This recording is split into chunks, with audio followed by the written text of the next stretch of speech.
और मैंने आपको आज क्या ट्यूबरकुलोसिस बता दिया आपको? नहीं। फाइटोलाका जी फाइटोलाका की खास बातें क्या थी याद है आपको? बहुत दिलचस्प चीज है ये। खास बातें बाद ऐसी हैं कि याद रखनी चाहिए आपको। क्या क्या है? क्या गुठलियों के लिए? हाँ, छातियों के लिए, गुठलियों के लिए औरतों की बेहतरीन दवा समझी जाती है।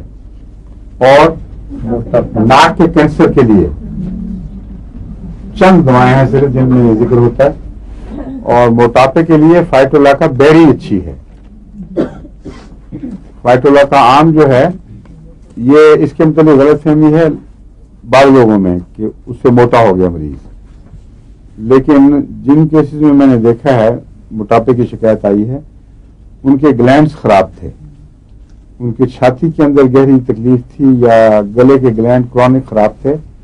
वो ग्लैंड्स ठीक हुए हैं तो नॉर्मल सेहत हुई है, इसलिए इससे मोटापा नहीं होता।